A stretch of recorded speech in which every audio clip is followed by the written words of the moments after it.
Magandang araw sa iyo, mabait na estudyante. Bagong aralin, bagong kaalaman ang maitatabi. Ating tatalakayin ang paksa at layunin ng kwento at mahalagang pangyayari. Sa pagbasa ng matalambuhay, tala-arawan, dokumentaryo, tiyak ika'y mawiwili. Ang paksa o layunin ng kwento at mahalagang pangyayari. Sa araling ito, matutunan mo ang most essential learning competency o MELC na naibibigay ang paksa o layunin ng nasabing kwento, usapan o talata. At naibibigay ang mahahalagang pangyayari sa nabasang talambuhay, tala-arawan o dokumentaryo. Pero bago natin simulan ang pagtalakay sa bago nating aralin, subukan mo munang sagutan ang mga tanong sa unang pagsubok. At para masagutan ang mga tanong, pakinggan at unawain munang mabuti ang teksto. Ang Kanlurang Negros o Negros Occidental ay matatagpuan sa Kanlurang Visayas. Kilala ito bilang Sugar Bowl of the Philippines dahil asukal ang pangunahing produkto dito. Maipagmamalaki rin ng mga taga roon dahil mayaman ang kanilang bayan sa kultura, kasaysayan at likas na yaman. Sa mga mahilig sa kasaysayan at sining, naroon ang lungsod Silay na napanatili nito ang mga lumang kalsada, plaza at mga lumang bahay na naglalaman ng mga antigong kagamitan at likhang sining ng mga kilalang Pilipinong pintor. Sa kalapit na lungsod Talisay, matatagpuan din ang napakalaking mansyong ipinatayo ni Don Mariano Ledesma Lacson para sa kanyang asawa o mas kilala bilang The Rowens. Ipinasunog niya ito noong panahon ng digmaan upang hindi gamiting kuta ng mga sundalong Hapones. Nasa lungsod Victorias naman ang pinakamalaking kabyawan at taniman ng asukal at matatagpuan din ang kapilya ng kakaibang altar na nagpakita ng galit na Kristo na ipininta ni Alfonso Osorio. Sa bayan ng Murcia naman, naroon ang Mambukal Hot Spring, kung saan maaaring maligo sa 7 talon ng bundok Kanlaon o kaya'y makakita ng mga kakaibang hayop gaya ng paniki at iba't ibang uri ng paru-paro. Maaari ring puntahan ang lungsod Sagay na may mga magagandang baybayin ng puting buhangin, malinaw na tubig at mga yamang dagat dahil sa maraming uri ng isda at halamang dagat na makikita rito. Sa bandang timog naman, ang lungsod Sipalay na may magagandang baybayin, lawa at mga kuweba. Sa lungsod Bacolod naman, matatagpuan ang sikat na inasal na manok at ang ibang matatamis na pagkain gaya ng piyaya, barquelios, napoleones at bukayo. Saksihan din ang napakasayang piyesta ng Maskara na nagtatampok ng mga paligsahan sa pagsayaw at musika at ng paggawa ng makukulay na maskara.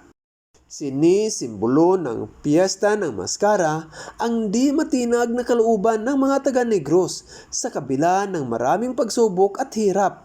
Patuloy na ipinagdiriwang at ipagpapasalamat ng mga tao ang kanilang buhay. Para sa unang katanungan, anong kilalang piyesta ang ginaganap sa Bacolod?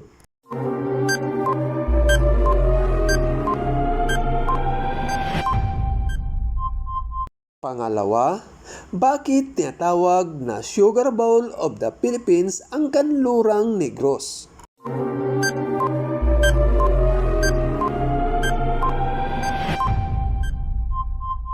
Pangatlo, anong impormasyon ang tungkol sa Kanlurang Negros ang mahanap sa iyong binasa?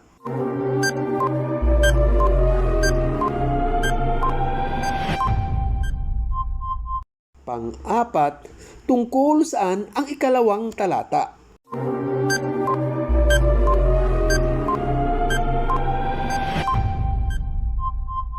At panglima, ano ang paksa ng binasang talata? Ito ay tumatalakay sa patlang.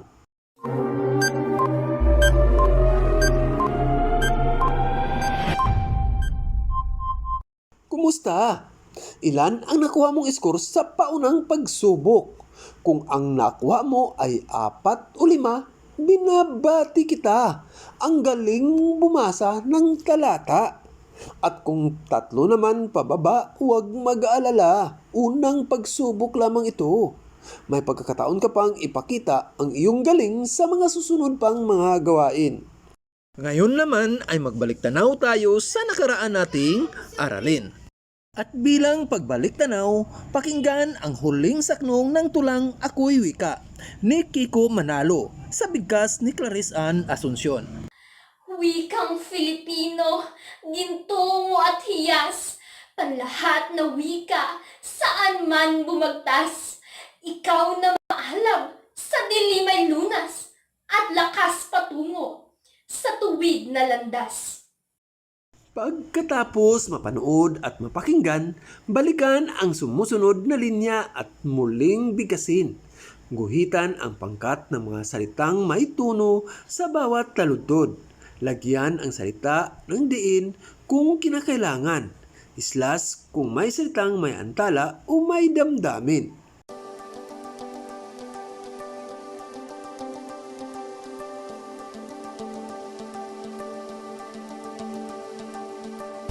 Kumusta? Ang sagot mo ba ay ganito rin? Ang galing mo! Ngayon, ihanda ang sarili at makinig ng mabuti dahil tatalakayin na natin ang bago nating aralin.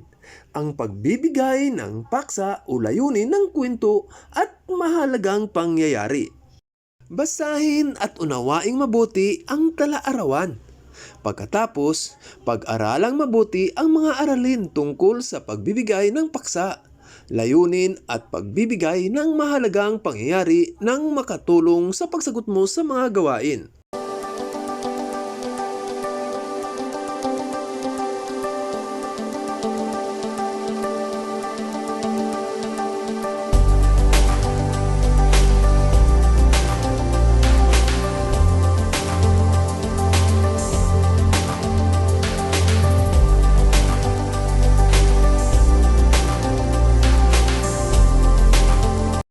Naunawaan mo ba ang iyong binasa? May inihanda akong pagsasanay para sa iyo, pero pag-aralan mo muna ang paksa at mahalagang pangyayari ng binasang teksto. Ano ang paksa? Ito ang sentral na ideya sa loob ng kwento o ang mahalagang pangkaisipan ng akda o pinakadiwa ng katha. Kadalasang makikita sa unang pangungusap, sa gitna o sa huling pangungusap ng talata. Mga hakbang sa pagbibigay ng paksa o layunin. Una, basahin at unawain ang nilalaman ng teksto, talata o kwento. Pangalawa, tukuyin at iwasan ang pagbibigay ng malawak na paksa. Pangatlo, ibigay ang partikular o espesipikong paksang na kadalasang matatagpuan sa unahan, gitna o sa hulihan ng teksto. Mga hakbang sa pagbibigay ng mahalagang pangyayari mula sa teksto. Una, alamin ang pangyayari o hakbang kung nakaayos ng may pagkakasunod-sunod ayon sa panahon. Sunod ang kahalagahan ng mga mahalagang ideya ng mga pangyayari sa teksto. Pangalawa, madalas madaling maibigay ang mga mahalagang pangyayari dahil sa paggamit ng hulwaran ng pagkakasunod-sunod tulad ng una, sumunod, ng launan, pagkatapos at iba pa. Kaibahan ng talambuhay at tala-arawan. Ang talambuhay ay mula sa pinagsamang salitang tala at buhay na may diwang tala ng buhay. Biografiya ay isang anyo ng nasasaad na kasaysayan ng buhay ng isang tao hango sa mga tunay na tala, pangyayari at impormasyon. Samantalang ang tala-arawan ay naglalaman ng personal na pangyayari sa araw-araw na buhay ng isang tao. Nilagyan ito ng petsa upang maisak dokumento ang mahalagang nangyari sa buhay. Ngayong natalakay na natin ang ating aralin, may mga inanda akong mga gawain na magpapalawak pa sa iyong natutunan. Para sa unang gawain, Sagutin ang mga tanong batay sa binasang tala-arawan. Isulat ang sagot sa sagutang papel. Una, paano nalaman ni Isabela ang pananalasa ng bagyo sa Tacloban? Ibigay ang iba't ibang damdamin ni Isabela tungkol sa trahedya.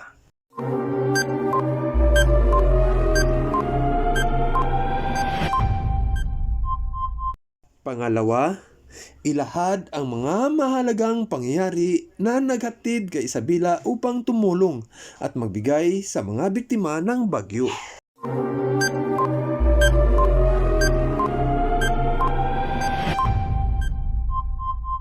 Pangatlo, kung ikaw si Isabela, gagawin mo rin ba ang kanyang ginawa? Bakit?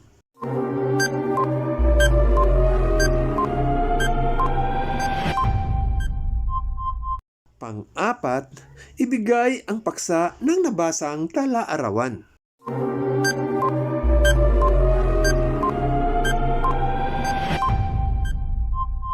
At panglima, subukang magtanong sa matatandang kasama sa bahay o balikan ang mga nabasa, napanood at nakitang imahen sa mga pahayagan, telebisyon na kaugnay sa nangyaring trahedya sa Tacloban. Ibigay ang mahalagang pangyayari ng napanood na dokumentaryo at isulat ang iyong naramdaman pagkatapos mo itong mapanood.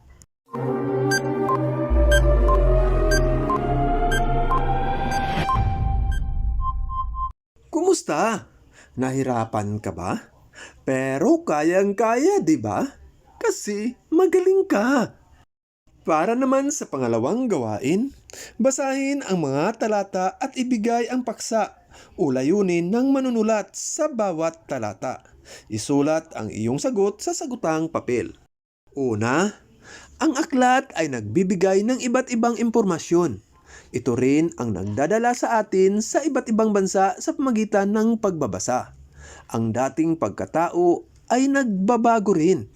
Ang lahat ng bagay ay matutuhan natin sa aklat. Ito ang mga kahalagahan ng aklat.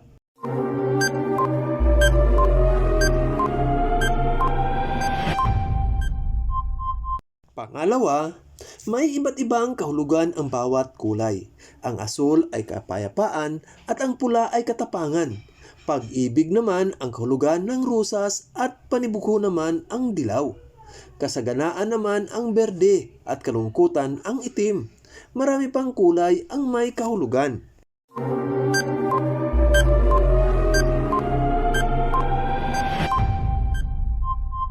Pangatlo, maaga pa ay gising na lahat ang mga tao sa bahay ni Mang Isidro. Ang bawat isa ay abalang nagbibihis at naghahanda papunta sa simbahan. Nakasuot ng magandang puting damit si Eloisa. Ito ang araw ng kanyang kasal.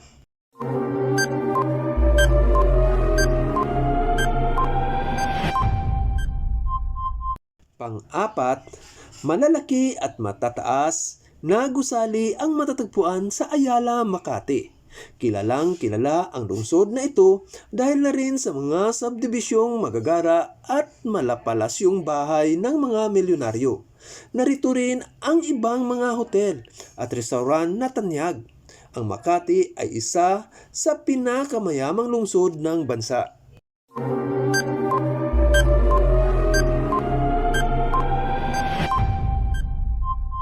At panglima, ang isang pagdiriwang sa pinakahintay ng halos ng karamihan ay ang Kapaskuhan. Ang lahat ng tao ay abala sa paghahanda sa araw na ito. Mga bagong damit at sapatos naman ang kinasasabikan ng mga paslit. Ang pagpunta at pagbibigay galang nila sa kanilang ninong at ninang ay kinakikiligan din. At higit sa lahat ay ang pagpapasalamat sa Diyos para sa araw na ito.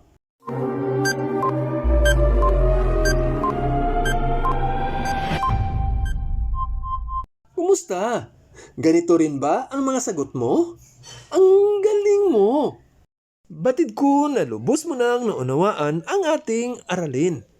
Lagi lang tandaan ang kahalagahan ng pagbibigay ng paksa o layunin. Una na pagtutuunan ng pansin ang mga mahalagang detalye na kadalasang nakikita sa unang pangungusap, sa gitna o sa huling pangungusap ng teksto upang mapili at mabuo ang paksa o pangunahing diwa ng binasa. Pangalawa, layunin din ng manunulat na maiparating ang motibo sa teksto sa pamagitan ng paghinuha nito ayon sa uri ng diskursong ginamit sa pagpapahayag. Pangatlo, napapanindigan rin ang pangangatwiran nito sa mambabasa na pumanig sa opinyon sa tekstong binasa. Pang-apat, maaari ring tumutukoy ang may akda ng suliranin o pangunahing tanong na nais solusyonan. Ang kalagahan naman ng pagbibigay ng mga mahalagang pangyayari. Nakatutulong na maisaayos ang pangyayari ng may pagkasunod-sunod ayon sa panahon, gawain o pangyayari base sa hulwarang ginamit sa pagbibigay ng mga mahalagang pangyayari. Ngayon, maaari mo na ring sagutan ang iba pang bahagi ng module, gaya ng pag-alam sa mga natutuhan, pangwakas na pagsusulit at ang pagninilay. Muli, ito si Maestro Tudeo na laging nagsasabing mag-aral ng mabuti sa pagkakaroon ng magandang kinabukasan, iyan ang susi. Maraming salamat, ingat kayong lahat.